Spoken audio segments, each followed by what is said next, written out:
You're live. Okay, good to go. Okay, so thanks everybody for coming on board this morning. I don't know why I just got some sort of notification on my computer now that we went live. Anyway, we're here to discuss or do a workshop on two topics. The first one being, and if people are not, please make sure you're on mute when you're not talking. We're looking at revision of section 205 of the code to consider modifications to same with respect to allowing short-term rentals in the village of Port Jefferson. I'm going to kind of hand the lead of the meeting over to Mr. Harris, who is our deputy village attorney in charge of enforcement and helping Allison LaPointe up there in the building and planning department with the revision of this code, and not only the revision of the code, but how the code will then be enforced. So that's a key component to this change. So Rich, Rebecca, I want to thank you for also working with the building and planning department, kind of leading up this concept and bringing it to a forefront for us. So Rich, I'm going to hand it over to you and let you kind of walk us through some of the issues that we need to dialogue about. Sure. This is a proposal that was brought to me by Trustee Cassay to make revisions to our rental code and or our bed and breakfast code to look at short-term rentals and regulating them within the village. Currently, we have a rental code that allows for whole house rentals. We do not have a time limit on them. We're looking now at short-term rentals, essentially Airbnbs. As the economy has changed, that seems to be more prevalent, and looking at how to regulate it and how to enforce it. I laid out a number of questions that are threshold issues that I'd like for Trustee Cassay to go through and see what the feel of the board is and where we want to go with it. As far as redrafting the legislation that we have, that will be done afterwards. I do have a draft out now about our rental code as it sits now, which heightens our enforcement abilities based upon some other models which I've worked with over the past 10 years. And I've passed that around to you. We can go into that specifically later on when we get towards a public hearing. And those changes, I believe, will be necessary. It's going to make enforcement much more efficient for us.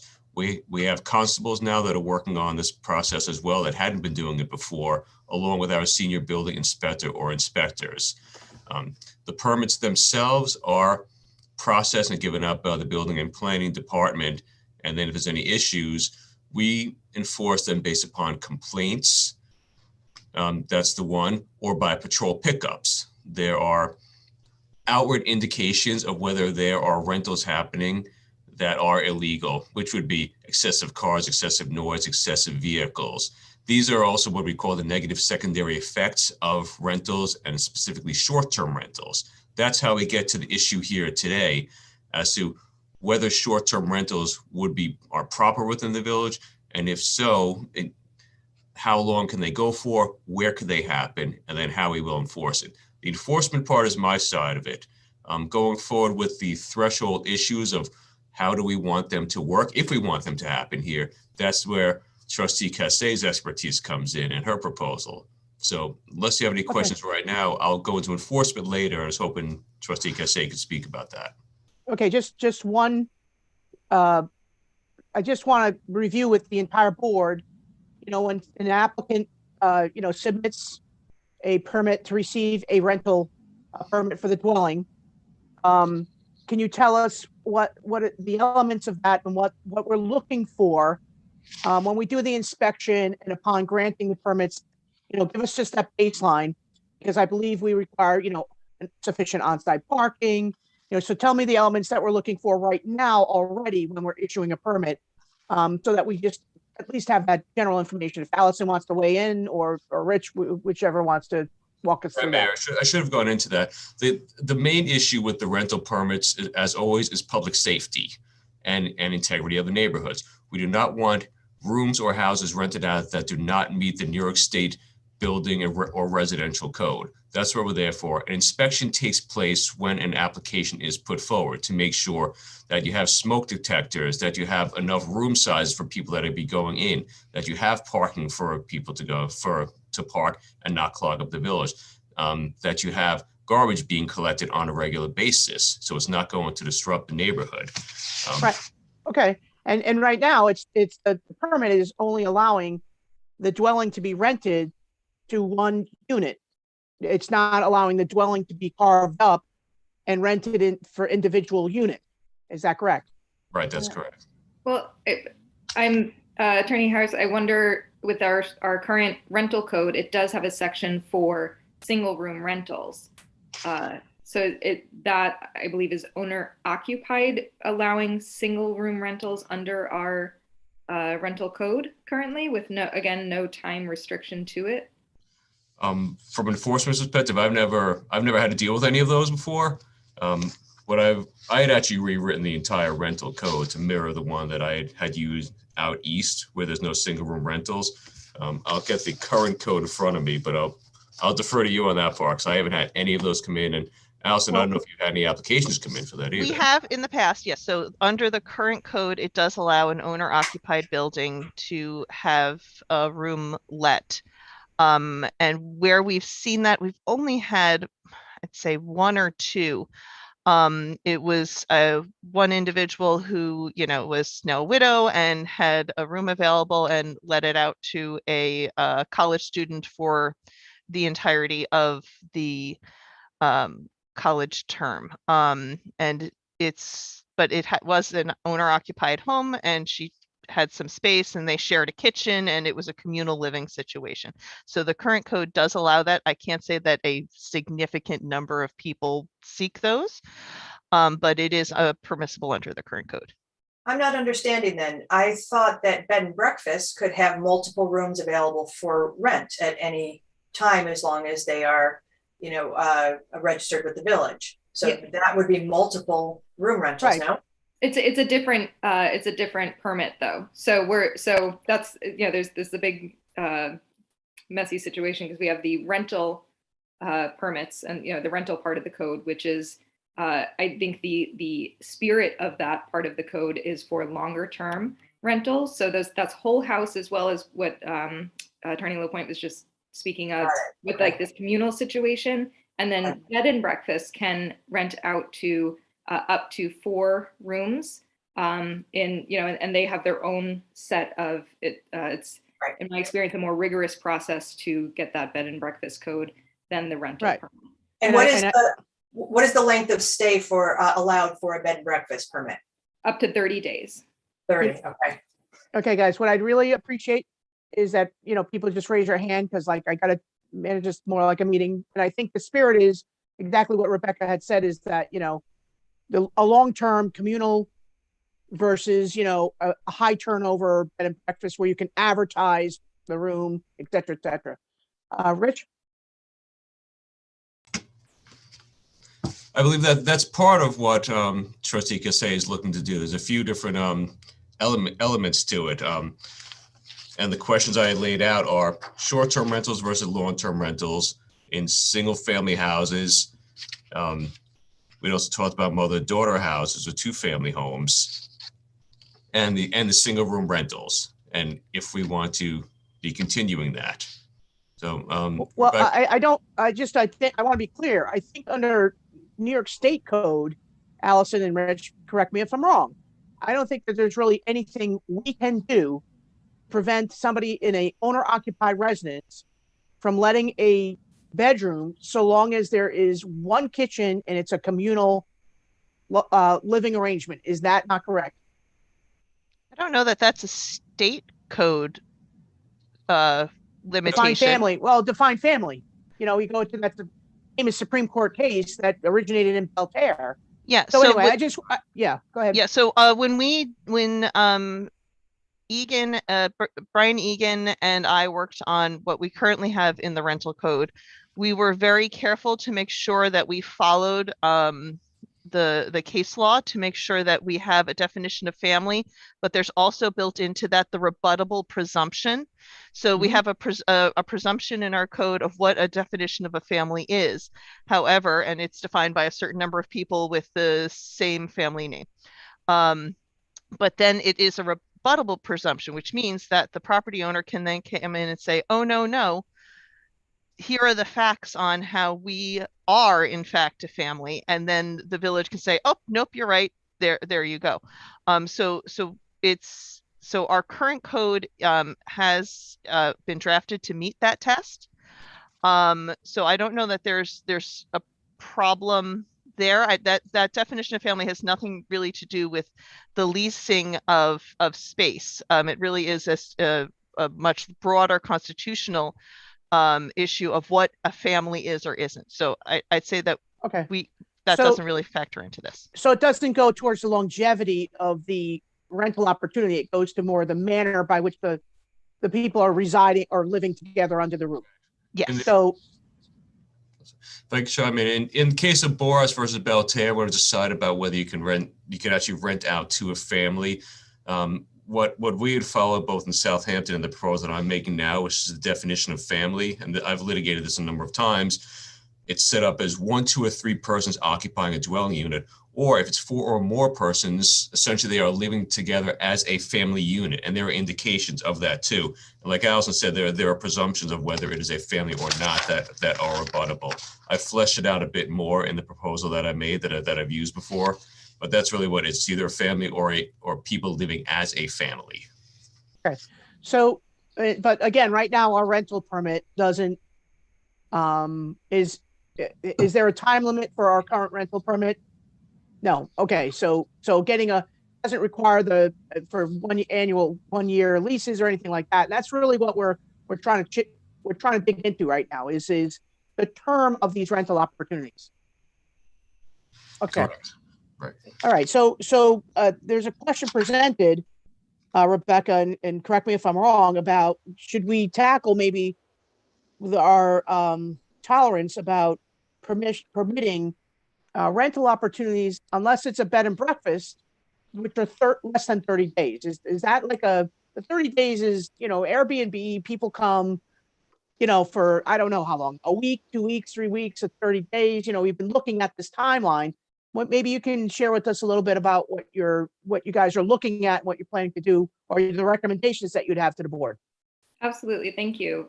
So Attorney Harris, I've spoken briefly to Attorney LaPointe about this, Attorney Egan, and with my personal experience in the Port Jefferson bed and breakfast industry here,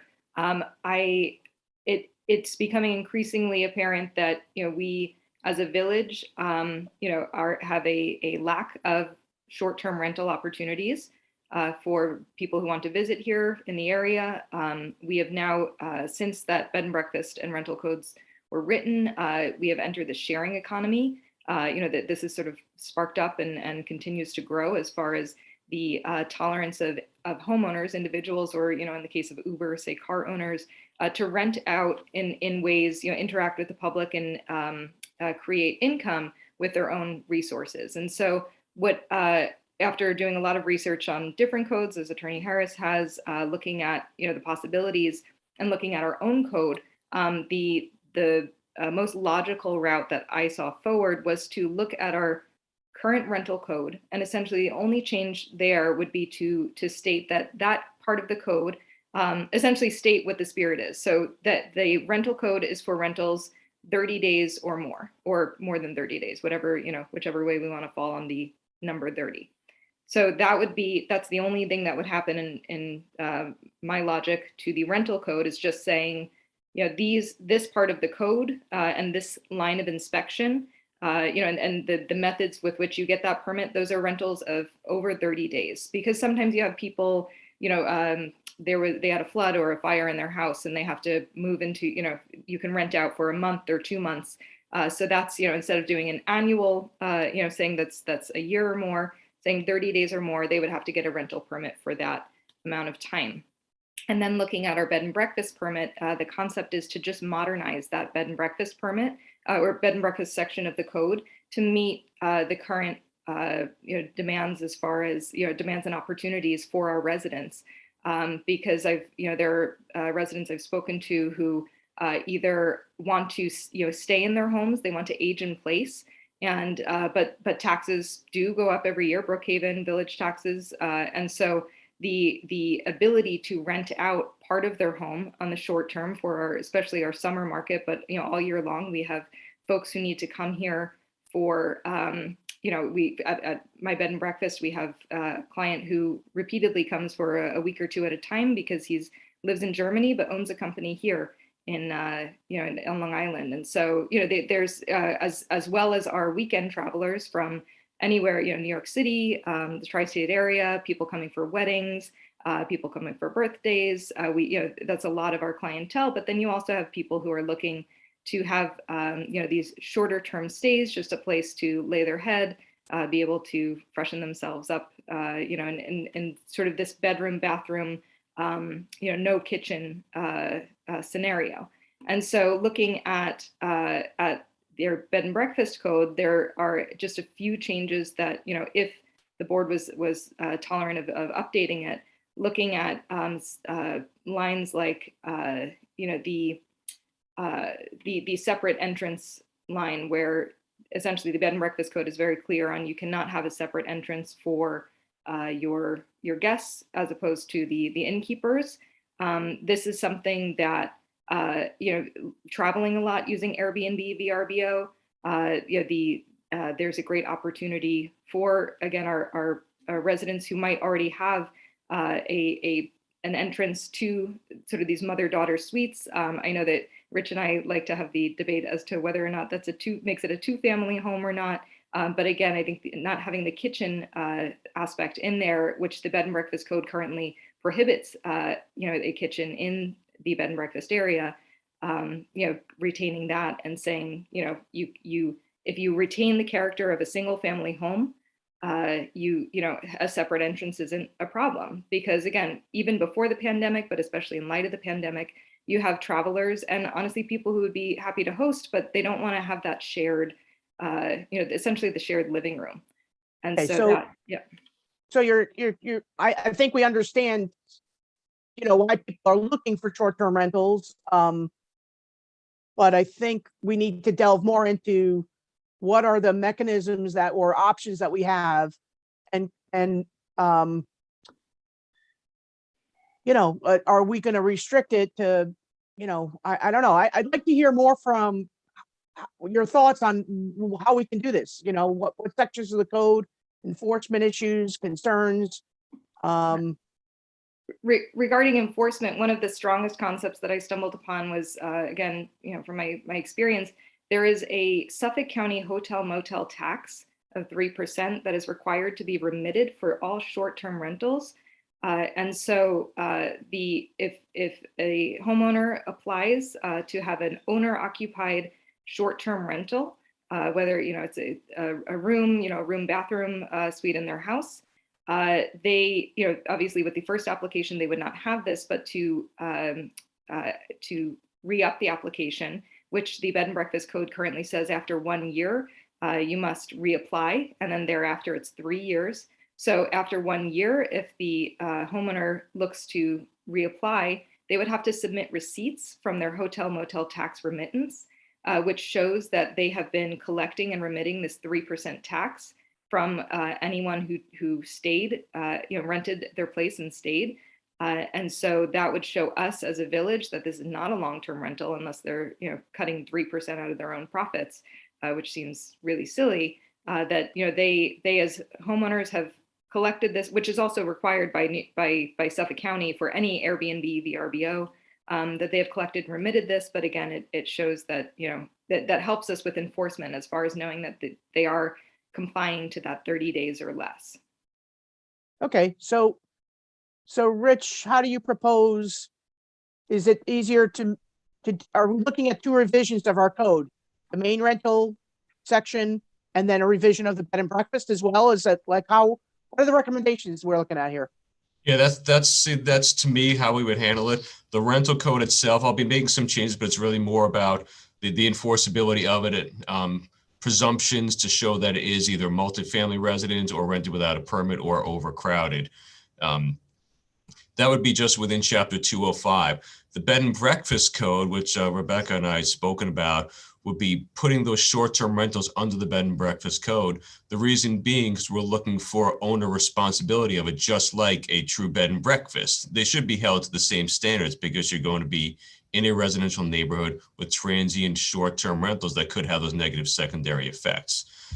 So while the Chapter 205 will be changed significantly, it's not going to be much as far as how people get their permits. The main change is going to be enforcement mechanisms, penalties available, and the time limit that people can have for these whole house rentals, which is greater than 30 days. That's what's been used in other jurisdictions too.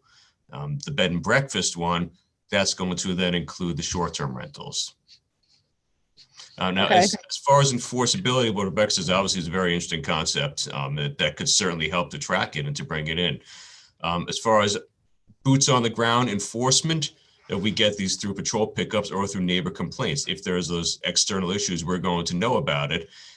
It is somewhat labor intensive because we need to have officers going out to see who's there one week and who's there the next week and find out if they're changing every 1 or 2 days. That's what we're trying. That's what we'd be trying to avoid. If it's a long-term rental, that's turned into short-term. So is there a way for us to take this in baby steps, progressive steps? So for instance, what I mean by that is modifying the long-term rental code and allowing it to, go for a shorter amount of time, or are people actually doing that right now? We don't know it. Or is there a reason that we would have to do that? Well, right now there's no time limit in the rental code. It could be a day, it could be a month, and that's why we're here today. Because while there are short-term rentals most likely happening that we don't know about, we want to be able to regulate those and make sure that the safety concerns are addressed in these houses. If someone's got a natural rental permit, most likely they're going to be playing by the rules, and it's going to be safe. But there's no time limit now. That's what could destroy the fabric of a neighborhood, people coming in and out all the time.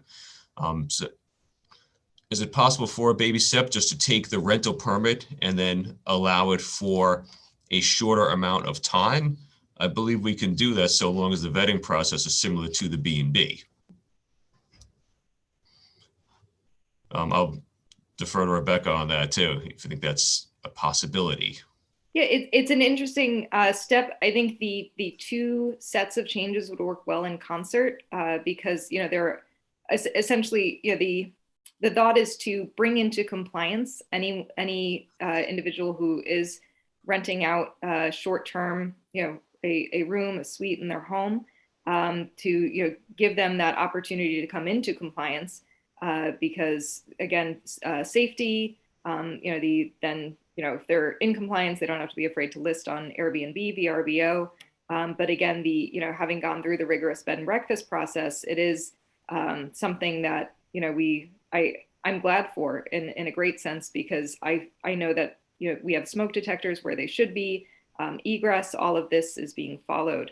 In doing this, we would be preventing whole house short-term rentals, because the bed and breakfast is owner occupied. And then if the rental code is 30 days or more, then someone cannot rent out their whole house for 29 days or less, or whichever side of 30 we fall on there. And so in my experience in the industry, that whole house rental is really where you get 95% or more of the problems, because it is the, rented for a long weekend. It's the party house, people come in for a wedding and they're, bring in coolers of booze and, they do all that. But if it's owner occupied, then, if I'm renting it, I'm going to have a problem with people partying like that. And then I'm also, both for my own wanting to sleep, but also I know that if my neighbors complain about this, I'm going to lose my ability to rent that space out. And that's a loss to me. That's a financial loss, and if there's penalties involved. And so having it only be short-term rentals for a small section of, the home, whether it's a room or, room, bathroom, suite, would prevent a lot of those issues. So is there a way on the actual rental permit application for some sort of, checkbox? Is it so that the applicant property owner gives us a representation? We're seeking long-term rental, or we're seeking, Airbnb short-term rental, so that, we can hold them accountable if we discover that they check off the long-term, but we see that they're putting in transients, that we can, because, and I'm trying to figure out ways of doing this without, having 12 different applications. And Allison or Rich, you want to weigh in on that? I think the application could be set up for either of the scenarios that would be needed. Again, there'll be the enforcement issue of keeping track of if people are staying short term. And we have ways of investigating that. I think it could all be done through one application with a check mark of what it is you want to do. I just wonder, there's already the process of a bed and breakfast application, and then there's already a process of a rental code application. And I think both, anything that we're talking about would fall under one or the other. Right. So, but again, on the long-term rental application, where the intent, I think, is to rent out the entire property, I think there's an assumption that it's going to be for a long-term rental. And if we're going into the other situation where people are renting it out, as an Airbnb for shorter times, can we use the same application but have different restrictions, I guess, or, flag the property differently if they're checking off the box? No, because, like, people are going to apply honestly, and then they're going to apply dishonestly. We know that.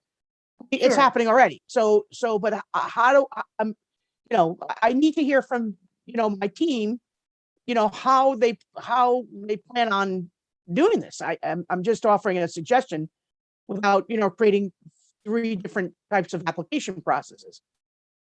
So I think what we're suggesting is having no short-term whole house rentals. Okay, but that was one of the first questions that the Board of Trustees had to address. Do we have any tolerance for allowing Airbnb short-term rentals of property? Is that a no, or is it, Of the entire property? Correct. Correct. How does this board feel about that? Isn't that the first threshold question we were supposed to address, right? So, Stan? I would be totally against short-term rentals for the entire property. Okay. Well, Alice, Kathy Ann? For me, it comes down to enforcement. Like we said, they're probably happening already. And unless we have a solid enforcement plan, is it better to have them and regulate them, or not have them at all and hit hard with enforcement? That's Right. what my question is. I'm not. Yeah. I know that my answer unequivocally is no, I don't want short-term rentals, but I think it's happening already. And the question is, how do we know they're happening? You see properties being advertised, you see properties being turned over, so if that's the case, then I don't think we need to modify our rental code in terms of getting a rental application. But if there is somebody seeking to use their property as a non-owner occupied Airbnb, that's really the question here, correct? Is there any tolerance in this community to authorize the entire property to be rented on a short-term basis for an Airbnb? Right? And then what the other question is there a tolerance if it's owner occupied to have a section rented as an Airbnb on a more frequent basis, which is kind of a hybrid, I guess, of the bed and breakfast. Right? Right. Are those? And one of the Yeah, sure. go ahead. One of the factors, I'm very curious to hear what Trustee Miller and thinks about this as well. Sure. I'm sorry, I skipped over Bruce. So just one point I just wanted to throw in there too is that with the whole house short-term rentals, Attorney Egan had mentioned this in Patchogue in particular, but essentially any community with a touristic draw or near a university, that allows whole house rentals, which technically our rental code does currently. That they found that the housing market was disrupted because it does not need to be owner occupied, and Mike in Colorado can buy a property in Port Jefferson Village and rent the whole house out using a service. They have services that will come in and check people in, clean, do whatever. And Mike from Colorado will never have to see this property even, really. It's managed by someone else, and so many people can purchase homes ideal for renting out because it's full house, non-owner occupied. And then those houses are being taken off of our rental market because you can make a great profit from renting a whole house out. Right. But again, I think that, I need to, Bruce, what are your feelings on short-term rentals of whole houses? You're on mute, Bruce.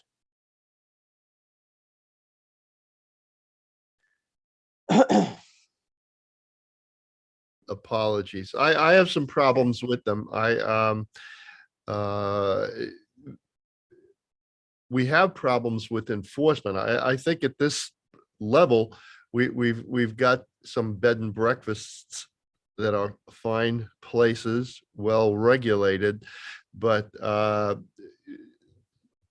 Rebecca just made the point regarding people from afar just buying properties as investment properties for Right. Port Jefferson. I can see deterioration in that scenario.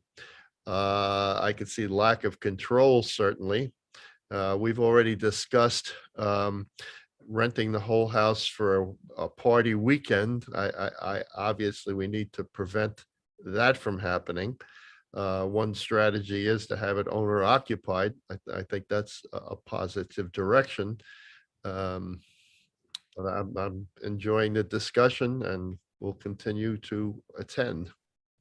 Okay, so there's basically then a consensus amongst us that right now we're concerned and we're maybe not prepared to modify our rental code to allow a non-owner occupied short-term rental. Is that what I'm hearing? I believe so, but I think, I don't know if this is understood. Our current rental code allows them. It technically doesn't disallow them. So Right. So no, that's exactly true. So, but I mean, again, I think that becomes an enforcement issue, and I think I need to then modify our current code to maybe restrict that, because it's happening. And is there a way? I'm gonna again go to Rich and Allison to modify that existing code to sort of eliminate that, and then move back to the bed and breakfast code and modify that to a way that we can help owner occupied, do have a little bit more flexibility versus running a professional bed and breakfast. I think that's where we're going to.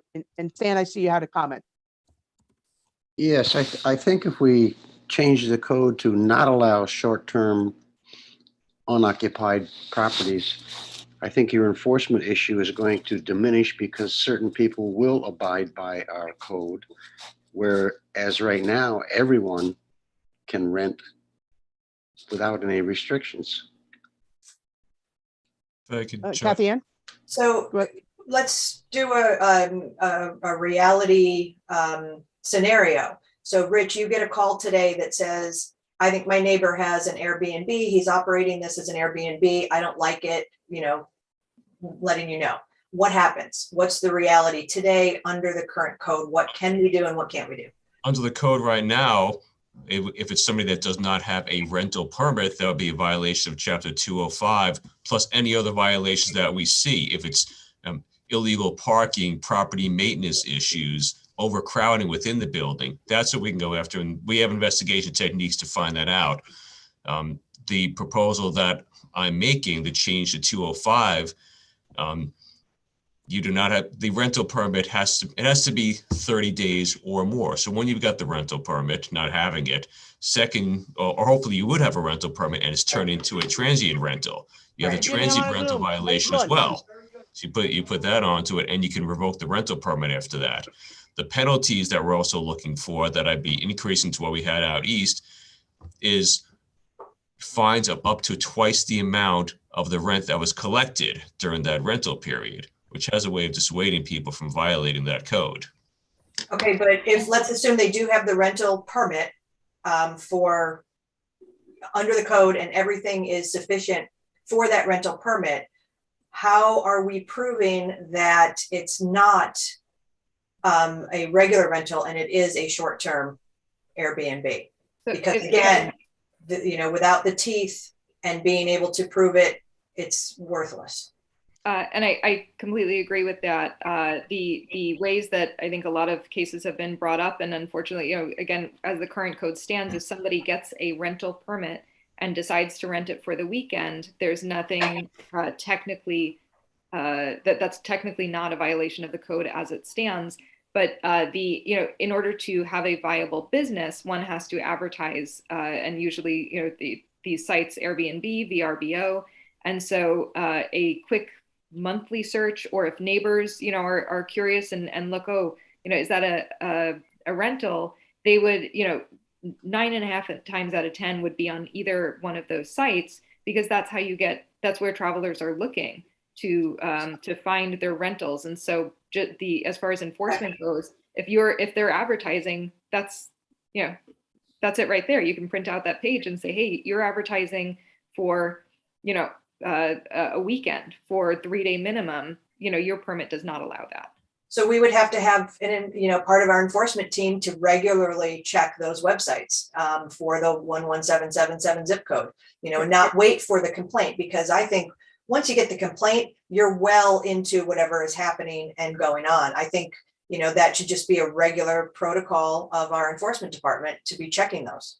I agree with that. It's, it's a thing that if there are no violations, it would be a 5 to 10 minute task to log on to VRBO and Airbnb, type in 11777, and then see, and then there's even, you can check boxes for whole house rental or part of house. So if it's a whole house rental, then, if something comes up, there's a problem. If nothing comes up, then, so it's not a Herculean task. I can chime in on prior experience about regulating short-term rentals. This is out east where I enforce the rental code, which is very similar to what I'm proposing now. Short-term rentals were a lot of the violations. I was prosecuting probably 40 a month of those types of violations. There are investigative techniques to find out whether or not it is a short-term rental. I receive complaints all the time, and there are patrol pickup indicators and interviewing techniques. We can find this information out.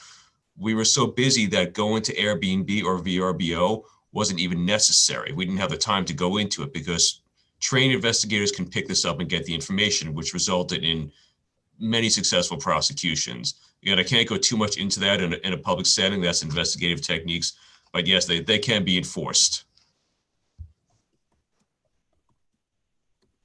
You're muted, Mayor. Yep. I'm not really sure that short-term rentals is that prevalent, that so prevalent in this community that we are, we're focusing a lot of time on this. But if there's ways to change our current rental permit, wherein there is a affidavit or sworn statement from the applicant that they are not using, if there's any way that we can add teeth to our current rental permit, and emphasize, even increase, I would maybe say above 30 days. I don't really know. But Rich, are you working on that right now? I've already drafted that one. Okay. There will Okay. be a 30-day minimum rental. And there are penalties. If you violate any regulation within the rental code, besides the penalties in court, the permit could be revoked. And that Right, but would be for the board. is 30 days long enough? Should it be 6 months? I could tell you in Southampton, which is a different animal, the rental code I put into place in 2008 was a 30-day minimal rental. being that it's a different animal, that was not feasible out there, and it was reduced down to a 2-week rental, because there are people that they come there for vacations for 2 weeks. Here, I believe 30 days is correct, being that most leases could be a 1-month lease if somebody's coming in for a job or something to that effect.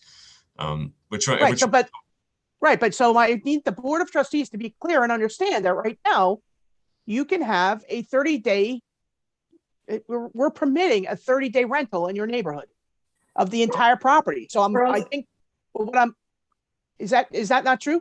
We're permitting a 1-day whole house rental right now. Right. So is our tolerance level 30 or is it 6 months? Like, what do you guys want to do? This is the chance to, create that bright line. I'm not sure I'm hearing that 30 days is a long enough thing, because that's a very transient opportunity. Hello? We landed on 30 days because it's essentially short term is, in there's levels of law that 30 days is always coming up as short term, and then longer term is thereafter. What happens when somebody's renting month to month? Is that a violation? If you don't have a lease that's 6 months. Well, I don't really think month to month the concept is, a revolving door that people, are staying 30 days and then leaving 30 days. I think it's the same tenant there, on an ongoing rolling basis. So again, I need to make crystal clear that when we're changing this code, when we say 30 days, I need for you to all understand that we have now just created a bright line for everybody to now rent my entire property out for 30 days. And the next month have another couple coming in or family coming in for the next 30 days. I'm not sure that that's what we intend to do with the rental code. Are you guys with me? The 30-day minimum comes because of the bed and breakfast that are under the, I believe it's the Suffolk County Tax Code, is 30 days or less for a bed and breakfast. They then went with 30 days or more, that's considered a long-term rental. So Right, but again, just to be clear, if somebody comes and gets a rental permit from us, they are then in the business of renting that house out every 30 days as an Airbnb. You're not incorrect. I just don't know that there's a market for that here. It's already here. We have, I know. For like 1 month rentals? Well, I mean, I don't know. Maybe there would be. I have no idea. The research that I did, a 1 or 2 month rental would be something, again, like a family, insurance agency or a real estate agent is looking to place a family. They're closing on their home in March, and they need a place to stay because the one of the adults' job starts in February, and so that would be a kind of thing.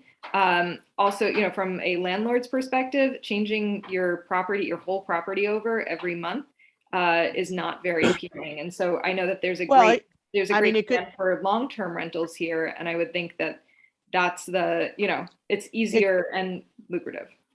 Right, but it could also be a property that's already, it's furnished, and it acts exactly like that, like a minimum 30-day rental. There's a lot of, there are a lot of people in between, and I just want to make sure that we are clear in that representation. So if the code says if we're going to now start to put a 30-day,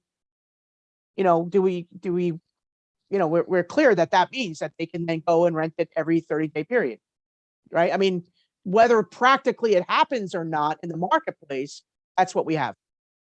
I appreciate that question. I guess for me, I wouldn't, because you're not getting with a 38-day rental, you're really not likely to get those people who are coming and partying for 30 days. That would be an absolute nightmare. But the reasons that I found for that someone would rent a whole house for 1 to 3 months speaks more to a different kind of reason for being in that range. So I'm personally not opposed to if somebody lists their property on Airbnb for rent, what is it, are they trying to capture a 30-day rental? Are they trying to capture a 2-day rental? Is there like a standard on Airbnb? You know? The most lucrative, you can set a 1-night minimum, you could set a 5-night minimum, you could do whatever you like.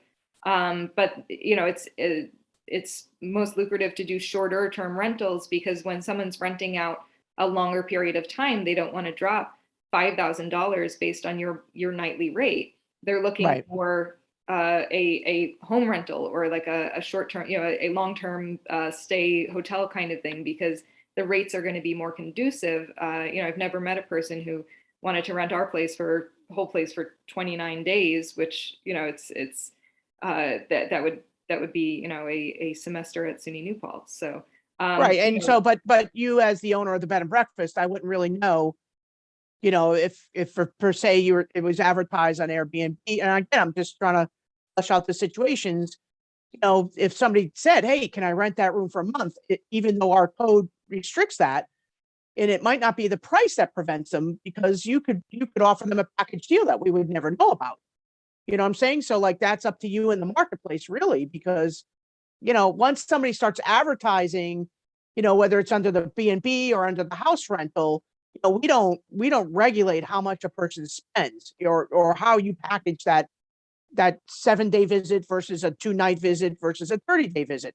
The Right. 30-day might not be in your interest because you can't make as much money, but there are certain months where we're slower here in the village, and maybe a short-term, you know, 30-day covers you for the month of February. I don't really know, but you know, these are the things we have to be mindful of. And there's other ways that we can do this. We can restrict that, you know, to certain districts, C1, right? There are residential properties in our C1 districts. They're here on East Main Street. You know, you also have, you know, the other, you know, RO district where perhaps we can increase, because let's face it, we'd love to see more bed and breakfasts. We'd love to see more people coming and visiting and, you know, staying in Port Jeff. You know, so is it to enhance the bed and breakfast code right now to allow you guys to have longer stays? Would that help incentivize? No? No, I wouldn't look at that at all personally. I mean, I hear and appreciate your question as to, you know, sort of that, you know, is 1 month enough? You know, my personal opinion is yes, but I'm, you know, curious to hear other perspectives. But I don't think increasing the time on a bed and breakfast permit, you know, either as is or with the changes proposed to the code is appropriate. There are sort of ceilings that you start to hit where tenants, correct me if I'm wrong, tenants start to have certain rights if they're there for a certain time, or you know, like after 30 days, it becomes a different animal. And two, that's not the spirit of why would, you know, we'd be looking at, you know, what a bed and breakfast / now we're looking at Airbnb VRBO. VRBO is vacation rental by owner. It's a vacation rental, you know, or it's a short term. And so I don't think that having longer stays at these, you know, at a bed and breakfast, or, you know, Okay. like the apartment, you know, the suite kind of thing is appropriate. Okay, so guys, we're spending almost an hour talking about this. I'm not sure I want to make sure, you know, that we have the drive to bring this to public hearing and make some modifications. You know, I want to make sure that, you know, we're doing something that is sort of necessary because of the marketplace to keep people safe, obviously public safety. You know, I want to know how the rest of you guys feel about this. Moving on.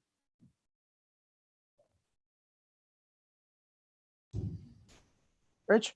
I'd like to make one ask. At minimum, I'd like to see us put a time limit on the whole house rentals that we have right now. And I recommend the 30 days, which what most ordinances have. In addition, if we were to go further and tell a landlord you have to have a 6-month minimum rental, then they would have a problem if there is an issue with the tenant to evict them. You have a 6-month lease already.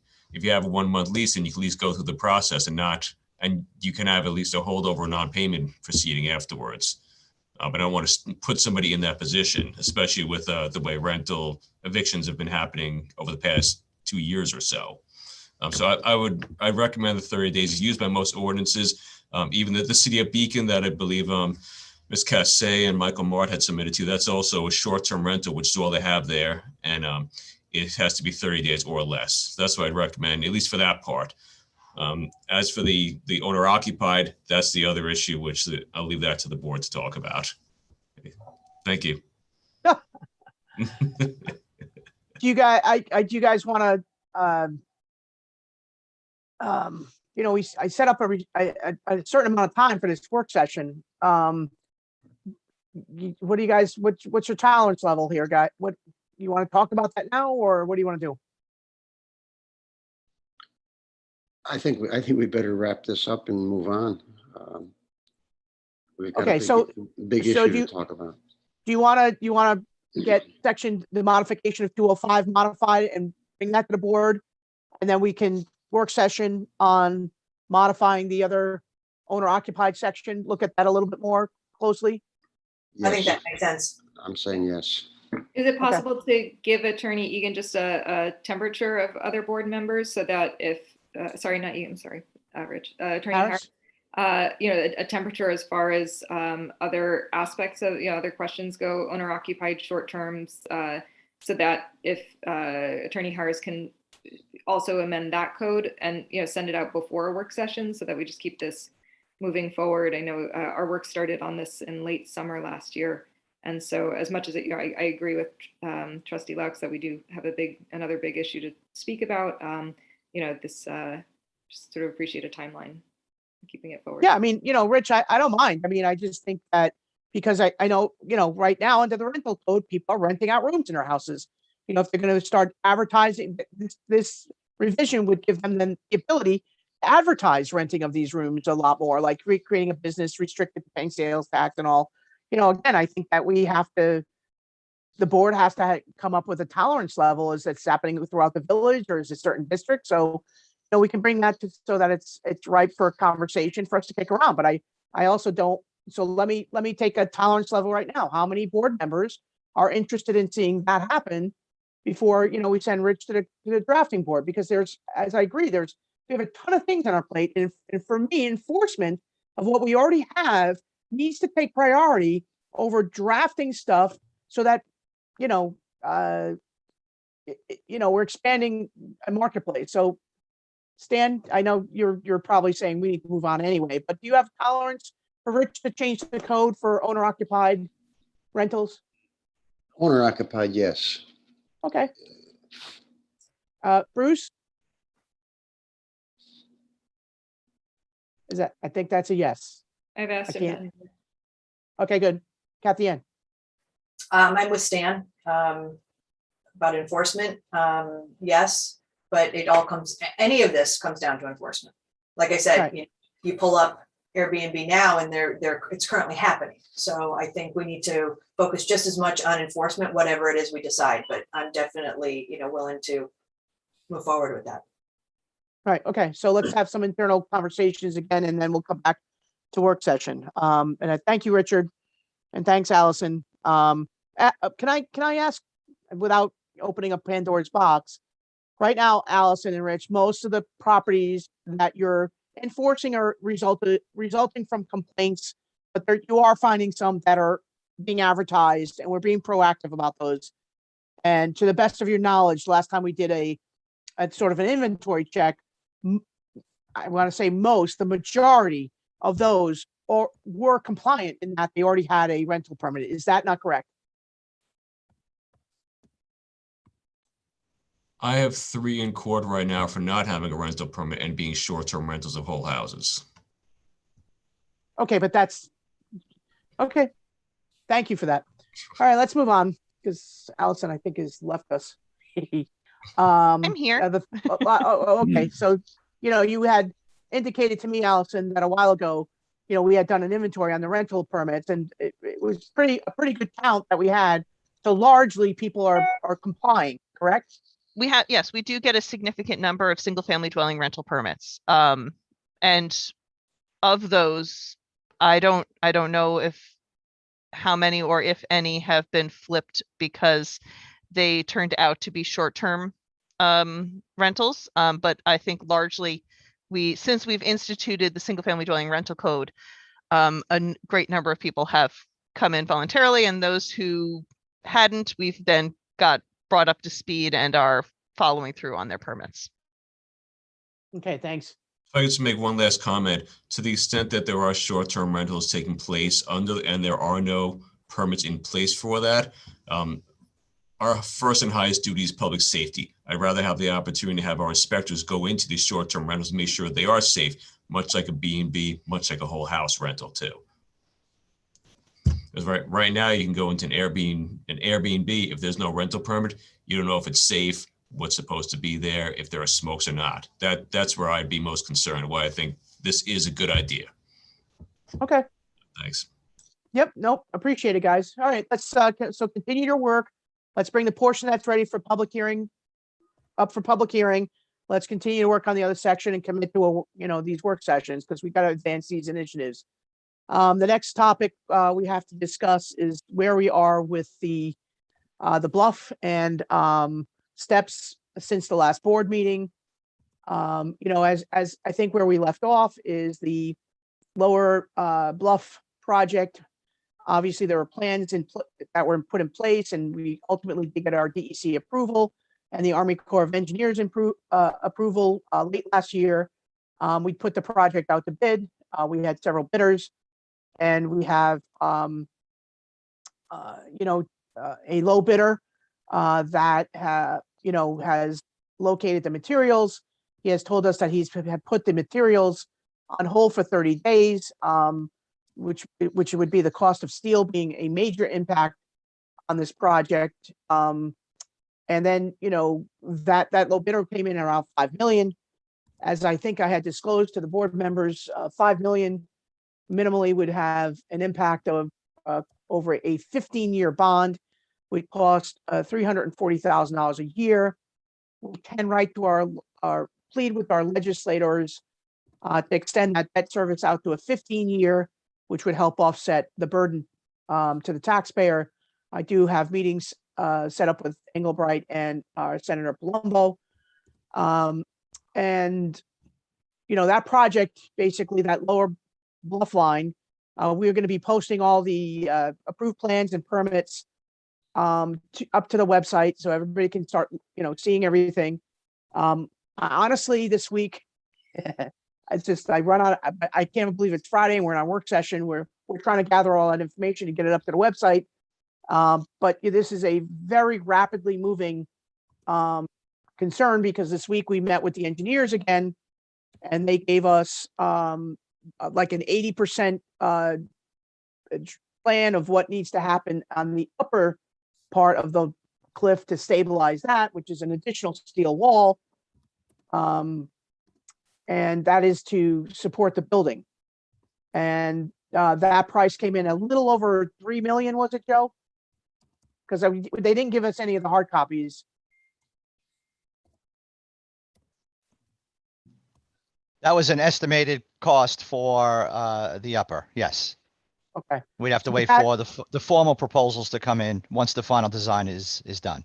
Right, but that estimate came off of the numbers that were presented to us by the bidders Correct. for the lower wall, right? So Correct. it's a pretty accurate number. However, if you combine, so what we're up against, guys, is tolerance of the community. We also met with the licensee at the country club, told them, what we were up against. And that, for this particular, from now moving forward, no one has access to any of the property behind the building. There is no public access anymore. We're going to be putting up a fence. The fence is up, Mayor. Oh, thank you, Joe. Thanks.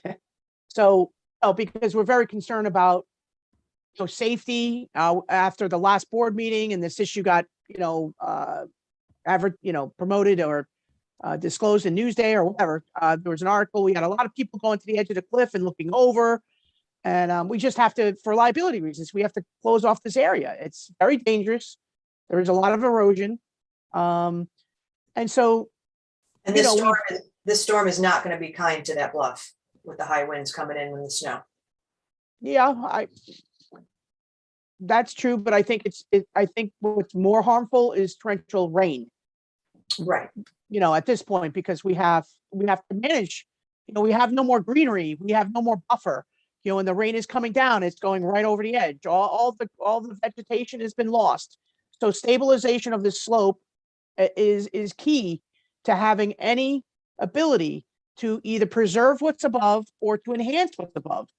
I think there's you know, I think it's up to us to decide how we advance this. I think there's a big concern with the general public that, you know, oh, we're just trying to save tennis courts.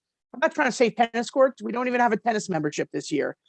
Some of the things that we're discussing are ways that perhaps if the community has the tolerance that we can actually, you know, maybe put together a pickleball campus and open that up to the residents, so that there's more opportunity for the resident to be able to use this facility without having to pay an additional you know, membership fee on top to become a member of a tennis or golf club.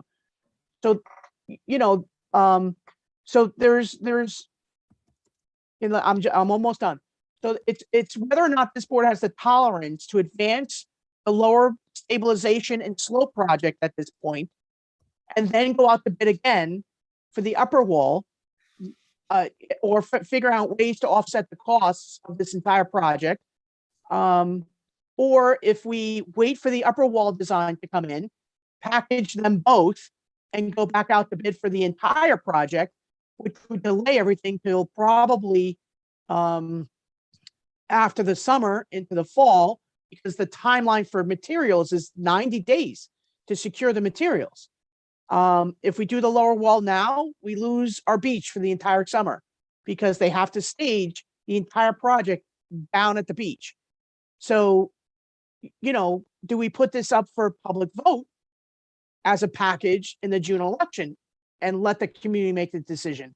Or do we go for the lower portion, you know, and then, you know, allow them to do a public referendum by calling it to public vote by circulating the required number of names on a petition post?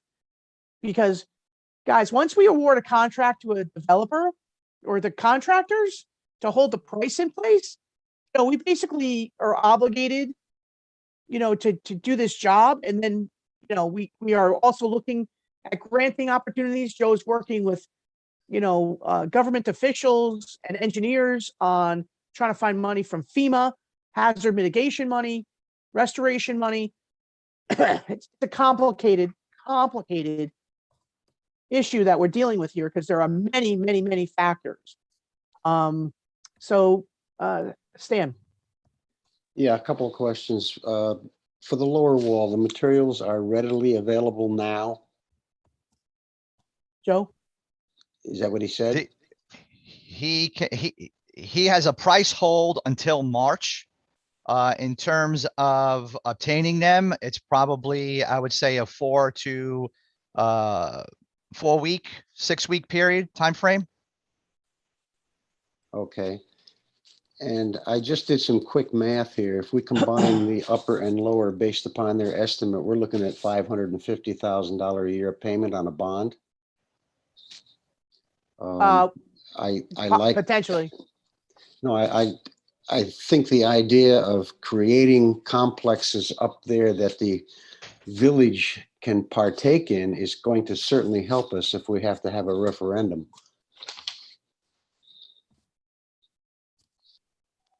Joe or Margot, can you give me those numbers again? The 340 per year was a 30-year or the 15?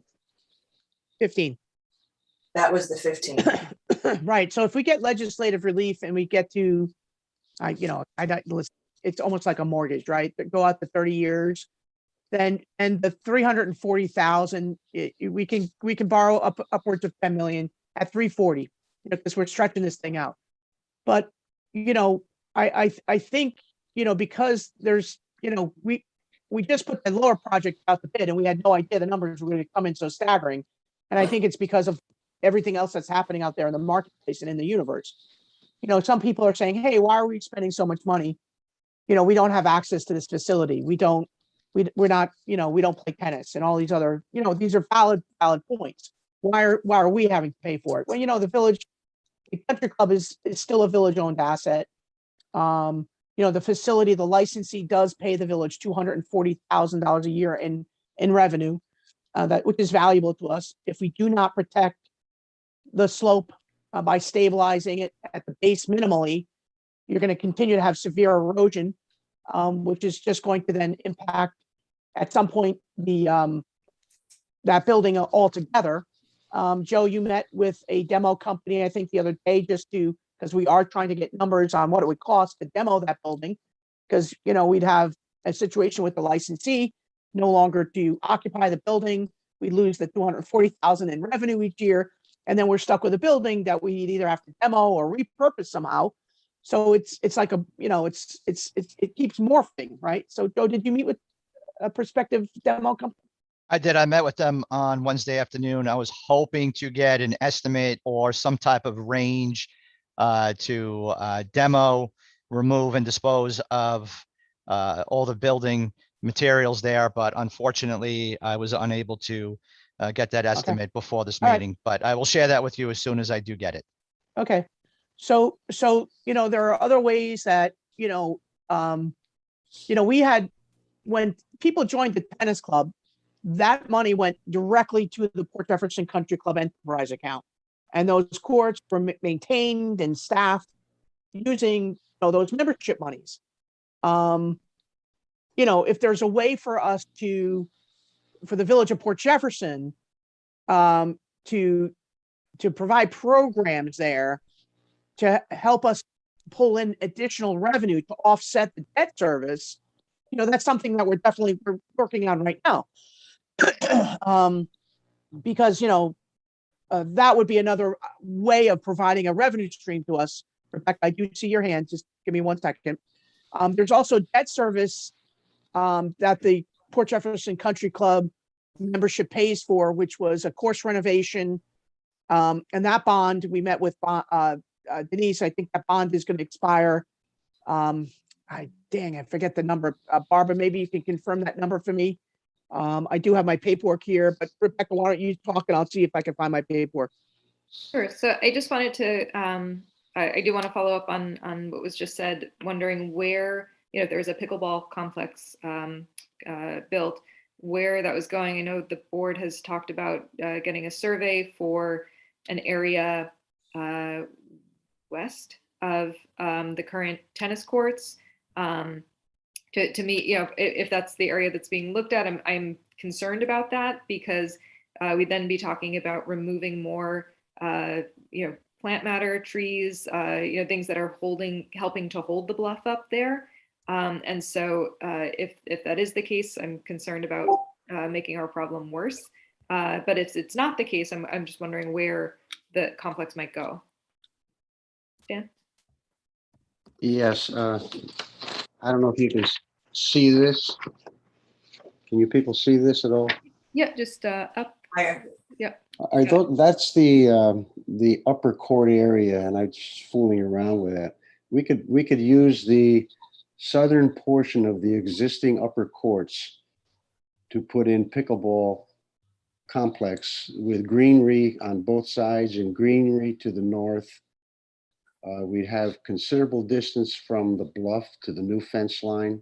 We would not have to go over into that area that's being surveyed. Document a little bit to show the relationship between the please.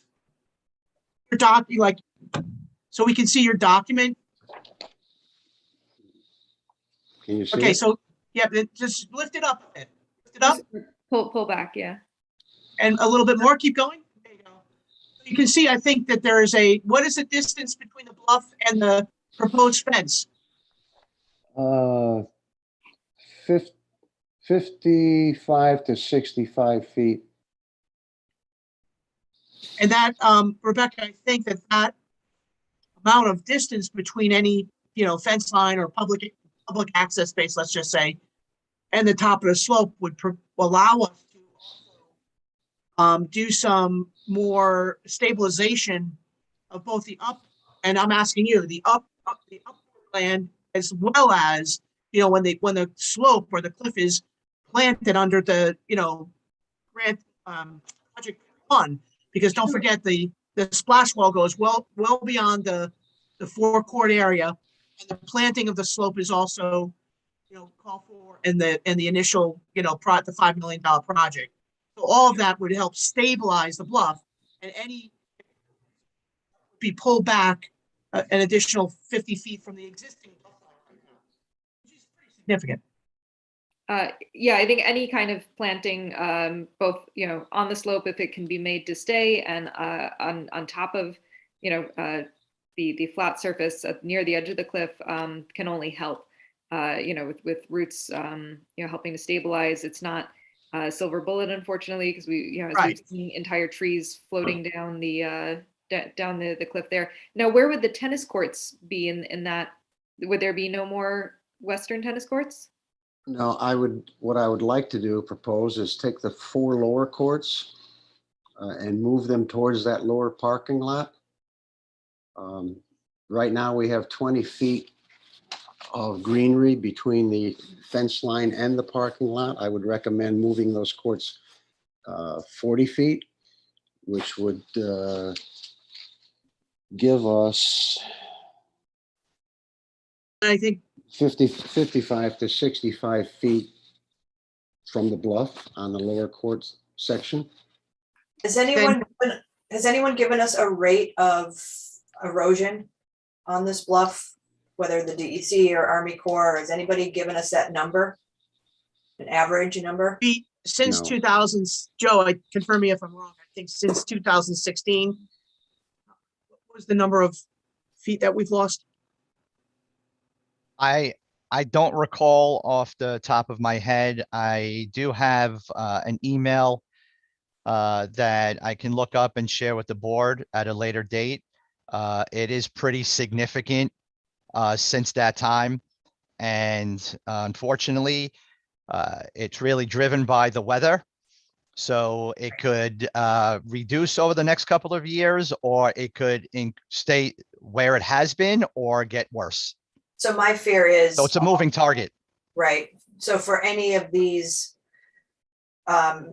ideas and plans, which all look great, without doing any stabilization, my question is how long until somebody is kicking the can down, we kick the can down the road, and then the next administration has to now back right where we are. And now we're saving pickleball courts and buildings and everything else. So I don't know that one can be done without the other, but to what degree, I don't know. I would imagine that based on the DEC or somebody in that position would be able to tell based on, predictable weather coming in the future and how the environment is going to affect, they should be able to give us some ballpark rate of erosion moving forward. Well, we were, I'll take you right now just to answer this question. We were told that if we do the remediation properly, which is to stabilize lower and upper, because that, looking at myself, that kind of braces the hill, right? Like you have the wall above and you have the wall below. So that's going to hold that slope. Without any wall, that slope is just going to elongate as we lose the toe. We were told that should hold for 50 years. That gives us a good, ability to kind of plan long term to add these other improvements. Bruce, your comment, please.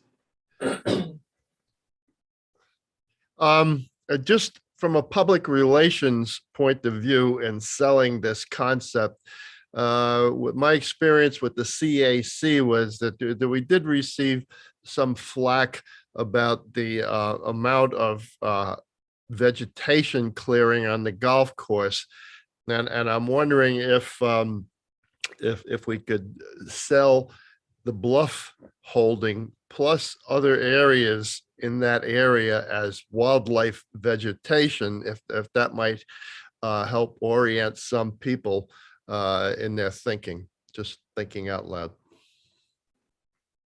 I think currently the CAC has a subcommittee working on an Arbor Day project that we've reached out to Stan and Brian at the country club and Lisa and the mayor and others to talk about creating some more wildlife, or planting more trees essentially up there, which hopefully will get some other folks up to the country club and continue the green efforts that Brian McMillan has actually been doing a great job at with his mowing and all of this. One of my other questions, just to boil everything down, the number that Stan threw out for the bond, I think it was 540, but it's essentially what the annual cost for the village would be if we don't get any help or additional funding from grant sources, divided by our $6.42 a month for the average household. How much? 86? $6.42 a month. A month, right? So Wait. a year. Wait. What? What's the question again? The question was, I was going for annual costs because our taxes are done biannually, but I think my neighbors are going to want to know how much bottom line is this going to be costing me in my taxes every year. $77 a year on the 340,000 bond. No, that, Is, I was told 77 a year for an average household payback. no, on the, Mayor, we're these not hearing- these are estimated numbers until we have final numbers. So the estimated number on a $340,000 annual payment back is somewhere between $170 and $190 a year on an average tax bill of $1,400. What was that again, Joe? 172. 190. Again, these are estimated numbers until we have actual numbers before us. All right, so And that's on an average tax bill of 1,400. I was told it's a 5.5% increase. So on an average just- household of what? but that's on the assessment roll. It's just not, it's not, you just don't take that. It's there's another formula. So, so the number that we got from Denise was the, 170, if your taxes are 1,400. And what we're really gonna have to do, Joe, is we're gonna have to get a tax calculator, sort of like we do with the Long Island Power Authority tax case. Margaret, I can't hear you. You keep going out. Is anybody else having trouble hearing? Coming in and out, yeah. You're going in and out on your voice, Margot. Okay, it wasn't just me.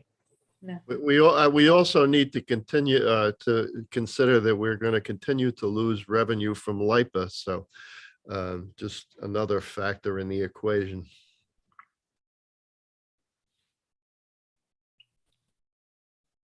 We also have to factor in the upper wall too. Sorry, guys. I'm trying to do 12 things at once as usual. Again, so borrowing $5 million for 15 years would cost 340, based on our current assessment roll, would cost $340,000. In order to raise that without doing anything else, we would have to add that to the tax roll. The impact to that would be, on average, if you have a village tax bill right now that you pay $1,400 in taxes, that's based on a certain assessed valuation, you could expect a $170 to $190 increase per annum just for the $5 million over 15 years. When we factor in the upper wall and we add in, let's just say I'm just going to say, let's do 10 million. I'm doing this because I'm trying to keep the math simple. That would double. But if we push it out another 15 years to 30, I'm back at 10 million for 340,000. And again, if I were to do nothing else but, push this burden onto the taxpayer, that would be the impact. It would be the same impact. So we are seeking other means of paying this bond or this debt service. Again, currently the country club has a bond. With the village, we have a big bond that's going to be paid off in 5 to 7 years. So that current debt service that we're paying, and I think it's 450,000, can go towards paying a new bond. That's one thing. We can keep consolidating our debt service. We have revenue streams available to us if we do not allow any of the programming or membership rental or revenues to go back into the enterprise account or the country club account. It can hold them and apply them towards the debt service. We've just had a meeting with our concession or licensee to see if there's any willingness on their behalf, knowing that this facility is in danger, that, this is part of their livelihood as well. Are there any ways that they can help us contribute to or sustain, the additional debt service, of course, to the upper Bluff portion, because it's there to preserve the facility. We are also seeking grant money, and Joe is making significant strides to getting some of the new FEMA hazard mitigation money that's out there. It's like $293 million. We're having the right conversations because we've made applications to FEMA as we've been losing material and slope, with these nor'easters, but that was before we had our permits and we could do any work. So, I'm sorry, Rebecca, you have your hand up again. And you're on mute. Thanks. I think the concept of having the fees, for memberships, going towards the debt is appealing. But then what happens? That money was going somewhere else, for the maintenance and other projects there. So that's a great question. It's a good question. So part of the tennis memberships expenses on an annual basis was for the installation each year of the hard true tennis court surface material. And that was, I think, Joe, I can't remember. It's anywhere up. It's approximately 20 grand a year, correct? To install the clay surface each year because they have to reinstall it, have to level it, and they add the material on top. Pickleball is a hard surface. There's very little maintenance, just like with our downtown tennis courts, very little maintenance to that surface. But there are staffing concerns, there are programming concerns, but largely the budget went towards maintenance of the courts. Takes a tremendous amount of water, and you had to have somebody go out there and groom the courts twice a day. And when it rained, they had to mop up the puddles. So the hard true tennis courts require a tremendous amount of maintenance. If we go towards a court surface that is more durable, and I think pickleball is asphalt, correct me if I'm wrong, Stan. No, pickleball is asphalt, but keep in mind that we will still have 4 hard true tennis courts if we go with our plan. Well, there is no plan right now, right? No, Right. but The conceptual design that you have there, right? correct. So That's again, all. there we have and let's be clear, there's no plan other than the plan that's been approved by DEC to stabilize the lower Bluff right now. Otherwise, we have no other plans. But you're right. There are other cost factors, and Rebecca, that money went into the Port Jeff Country Club, enterprise account, and there were separate line items. We can show you how that revenue, the tennis membership revenue, helped maintain. It was self-sustaining, but it didn't help us pay for any additional costs at the country club. Correct, Stan? Yes, you're right. But I do believe that projected plans I'll get you, Bruce. very important to bring on board a lot of our residents in the village. Projected plans that will involve village residents other than members. Agreed. And by the way, this is before we actually have the survey, because we're still waiting for the survey and the topography survey to come in for the westerly side of the courts. Is that correct, Joe, on the upper portion? We don't have that survey yet? That survey should be coming in the next week or two, hopefully. Okay. So the concept was to see if we could actually use any of that land west of the upper 4 tennis courts to expand any racquetball opportunities, whether it's tennis or pickleball. But I agree with Stan. If we're going to ask for our resident base to contribute, we need to figure out a way to get them access and feel that this country club is accessible to them. Not just going up to the restaurant, which we can talk about that a little bit another time. Bruce? Several. One of the things is this financial information is coming rather fast. I'd like to see some kind of a summary in writing if that's possible. Yep. Also, we're looking at interest rates rising. So I don't think I've heard projections as to how long it would take to actually get this bond out there. But the sooner the better if we're going to do it.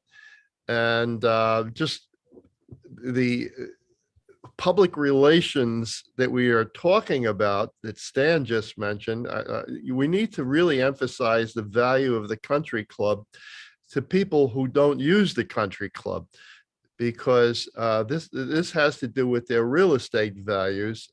It's a draw for Port Jefferson. There are people who come just because the money they save from a golf membership elsewhere is worth their taxes. So that needs to be emphasized in the PR on this. Thank you.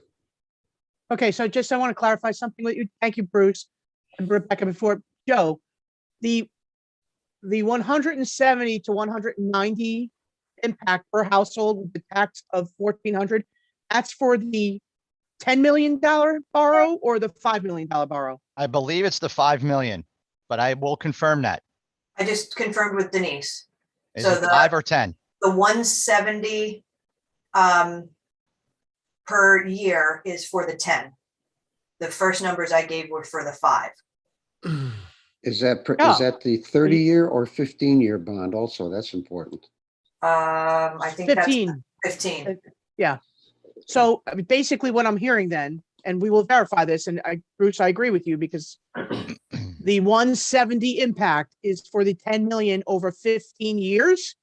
Yes. And if we can cut that in half to a 170 for 10 million over 30 years, for me, this is a non-discussion.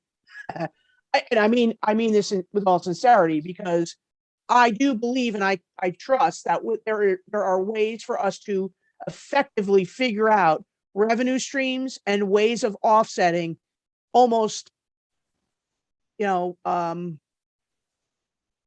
want making this impact to our resident tax base really minor. Well, I think it's on the minor side already, as is, when you're talking either, $7 a month or $15 a month for the whole shebang. It's not as bad as it sounds when you're talking the big whole numbers. Okay. And if we can make up some of that, it's very minimal to save this property. Right. So, but I also want to make sure that we are clear that, we have this money for mitigation, and then there's also going to be, we're going to have to find somebody to actually enhance with the new facilities, right? So, Rebecca, you had your hand up, and then I have another question for Joe. Thank you. So again, I just wanted to follow up on Stan confirmed that the pickleball plan as it stands is not to continue into the area that's surveyed. I think the survey is worthwhile regardless, so that we could be sure that, even if we are putting pickleball courts where it's already currently cleared, that those aren't going to wash away quickly. But I'm very very nervous to the point of being against any removal of the flora there, because then we are just making our problem worse. I wouldn't want to see any expansion over there. And then I'm just still curious about the demo numbers. I know Joe said I'll send those along when they come. I appreciate getting those quotes. I think it's a big part of this conversation. Whether it's part of what's done immediately or what's done later. I think eventually, just the way I've been doing a lot of research on erosion issues across the eastern seaboard, and even with this wall, if the double wall gets put up, it'll like someone said, we're kind of kicking a can down the road. As far as if the wall stays for 50 years, that doesn't mean we're not going to still get 6 inches a foot of erosion every year or so. And what is the building now? 20 feet away from the edge? Yeah, maybe, I'm- maybe. From the deck, The deck, yeah. from the back deck, So I'll, 20, you know, 25 feet. perfect. Thank you. That's all. Joe, in seeking hazard mitigation money, you know, the granting opportunity that is out there, that is, we are pursuing, you know, as with, you know, my concern now is timing, because timing also gets tricky, right? Usually you need to prove to the granting authority that you have a shovel-ready project, and then you have to wait till you get the grant. If you start to work ahead of time, you are no longer a candidate for the grant, like, because you have to wait for these contracts. Or can you check with the people you're working with on whether or not that it would be the case here? Because again, we could sit around waiting for money and somebody else to pay for this project. But again, time is money. If we advance the project and we go off a bond and we commit to a contractor, we may be at that point also waiving our ability to make applications to these types of granting agencies. And don't forget, even if we get a grant, we still have to pay for it, and then you get paid back. And with our seawall at East Beach, it took almost 4 years before FEMA paid us the money. But I'm sorry, Joe, can you just clarify that with those professionals that you're working with on the timing? Absolutely. I mean, I would hope, and you're right, I'll get you Mayor, at the end. depending on what grant you go out for, the process is different. The paperwork and documentation requirements is different.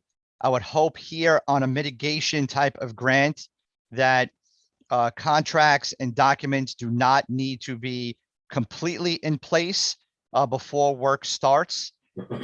So I will definitely get confirmation from them about that as well. And I did Okay, get thank you. confirmation from Denise. So on 5 million, you're looking about $80 per household on an average 1,400, and 168, 170 on the 10 million. Okay, great, thank you. Over 15 years. Yeah, I'm gonna ask for her to ask bond counsel to put, you know, a spreadsheet together for us, you know, because I don't want, you know, them relying on this YouTube video. I want us to rely on bond Right. counsel's spreadsheet, something that's a little bit more, you know, substantive. All right, That'd be good. estimated, these are estimated numbers just for the purpose of this discussion. Okay, good. And then I think what we need to do, folks, is, you know, because the contractor is holding the steel material and the pricing on that for the month of February, you know, I think that what we need to do is continue to pull the data together. My goal was to put a PowerPoint presentation together, you know, because to try and answer a lot of the questions, which we're trying to put together this frequently asked questions sheet. And, you know, this board will have to make a decision whether we, you know, combine the two and go out for a combined bid, or if we start minimally with the lower wall and advance that, is the sooner the better. So those are the types of pressing questions that we will have to make a decision on, and it'll have to be made during the month of February, because if we do not make that decision in the month of February, we will lose the bid for the lower wall and the possibility of it starting this project as early as possible. So I think these work sessions are valuable for us to accumulate all this information. But I remain confident that I think we're going to be able to figure out a way to preserve this valuable village asset, but in doing that, open up ways for our community to enjoy that facility as a resident club. Kathy Ann? Yeah, back to the community's tolerance for a bond. Keep in mind that not only this bond, but the school district has started their community involvement on the bond that they are going to be proposing soon, and the fire department's bond. So community tolerance is going to, I'm sure, you know, rest on all of those as well. Yeah, well, I can just answer on two things. I know we participated on that school district meeting. You know, and the you know, there's a lot of things going on with the school district, and I appreciate them looking to maintain their facilities. And also the fire department, I know, I don't, and I agree with you. And we just have to be mindful of what's ahead of us. Stan? Yeah, just some food for thought going forward, that if we combine both projects, it could come in cheaper than what we're estimating Right. right now. That is true, because half the cost is mobilization of equipment, getting Correct. to the location. So that might be a nice way of, putting both projects together, putting it out to one bid, saving our summer season. But again, time is money while we continue to put plans together. This is definitely a conversation to be continued. It's an urgent conversation, and I think we're getting all our facts and information together. Any other questions or concerns or comments? No? Is there Okay. a method at this point in time for residents to email, share, aside from social media, to share their thoughts, their questions? Not that we are, as I mentioned earlier, we're building this a web page, Rebecca, with the plans and as much information as we can put up. Maybe at that point in time, we'll also, because we're going to point them to that direction. Maybe we'll put an email address down for people, to put in requests or questions or whatever. But at some point, I think one of our public meetings, we should be doing a formal presentation and opening it up for public comment. It's a significant amount. The community is definitely involved with this. I think that's how right now, because there have been so many unanswered questions for us, because we're still gathering all this critical data. It's been, and we've had robust conversations with our membership people. There are so many unknowns for us still. It's certainly a moving target, but I think that might be the best thing to do, is put everything up on the website and guide people there initially, and then collect the data from them from that point forward. Perfect. Thank you. Any other questions or comments? Really enjoyed spending my Friday morning with you guys. Very, very valuable. I think we have to, as soon as we can, get back at it. Well, we never stop, Stan. I Right, know. Joe? We're like, I'm drowning in meetings right now. I know that. Yeah, so it's next week, I think I meet with Engelbright. Barbara, is that correct? Barbara Sakovich? Yes, that's correct. Thursday. Okay, and then It's a also, Zoom. yeah, and then we're scheduling another follow-up meeting with the licensee, correct? Correct. That's Monday. Okay, and I know that the engineers are putting together the final plans for the upper slope. Correct, Joe? We should have those. We promised by the end of January. I think we're looking pretty good on that, correct? Yeah, the last conversation we had with them, they said within a 2-week period, they were hoping to have substantially complete plans to us. So Right. I would hope sometime next week. Right, so I think that what we should do is we should meet again. It is either portion of the public meeting before in a work session format, and continue to share as much information as we possibly can. And I'm confident this board will make the best decision in the best interest of this community. Yeah, I'm happy to have another work session as soon as this information comes in. Good, thank you. Everybody good? All right, guys, so right now you got to anchor down for snow.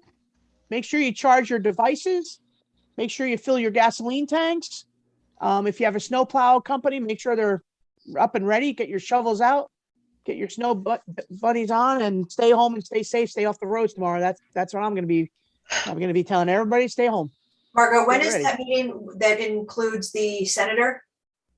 I think it's Colombo? Thursday. Barbara will put it on your calendar.